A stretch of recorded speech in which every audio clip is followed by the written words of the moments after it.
ആൺകുട്ടികളാണെങ്കിൽ ഒരുപാട് പാരൻസ് അച്ഛനുമായിട്ടും പെൺകുട്ടികളായിട്ട് അമ്മയായിട്ടൊരു ഒരു ഡിറ്റാച്ച്മെൻ്റ് ഉള്ള ഒരു സമയം ഉണ്ടാവാറുണ്ട്. മിക്കവാറും അതൊരു കോളേജൊക്കെ പഠിച്ചു കഴിഞ്ഞാൽ അച്ഛൻ ഭക്ഷണം കഴിക്കുന്നുണ്ടെങ്കിൽ അച്ഛൻ എഴുന്നേറ്റ് പോയപ്പോഴാണ് എന്ത് ചെയ്യുക, മോൻ വന്ന് കഴിക്കുക, അച്ഛൻ മുന്നിലെ ബാക്കിൽ കൂടെ പോകുക എന്നുള്ളൊരു സാധാരണ ഉണ്ട്. പക്ഷേ ഇപ്പം അതൊരു ടീനേജ് കുട്ടികളിലേക്ക് എത്തിയിട്ടുണ്ടെന്ന് എനിക്ക് പലപ്പോഴും തോന്നുന്നു. അതായത് പാരൻസുമായിട്ട് തുറന്ന് സംസാരിക്കാത്ത, പാരൻസുമായിട്ട് തീരെ കണക്ഷൻ ഇല്ലാത്ത കുട്ടികളുണ്ട്. അപ്പം പക്ഷേ റിതിൻ്റെ കേസിലാവാൻ പറഞ്ഞാൽ ഇന്നും അവന് ഏറ്റവും ഇഷ്ടമുള്ള ഒരു കാര്യമാണ് വീട്ടിൽ നിങ്ങൾ മൂന്നാളോട് ഇരുന്നിട്ട് സംസാരിക്കുക എന്നുള്ളത്. അപ്പം അത് നിങ്ങൾ മനഃപൂർവ്വം ചെയ്യുന്നതാണല്ലേ, നാച്ചുറലി സംഭവിച്ചാണോ, എന്താ അതൊരു?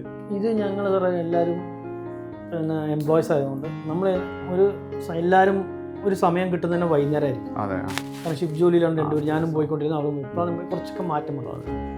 അപ്പോൾ അങ്ങനെ വന്നപ്പോൾ നമ്മൾ എന്താ വെച്ചാൽ കൂടുതൽ ആ കിട്ടുന്ന സമയം ഒരുമിച്ചിരിക്കാൻ നമ്മൾ അത് അങ്ങനെ ഒരു നമുക്ക് ജീവിതത്തിലുണ്ടെന്നുകളെ ഒരു സന്തോഷം തന്നു. കുട്ടികൾ അതുപോലെ തന്നെ നമ്മളെ കണ്ടവർ പഠിക്കുന്നത്.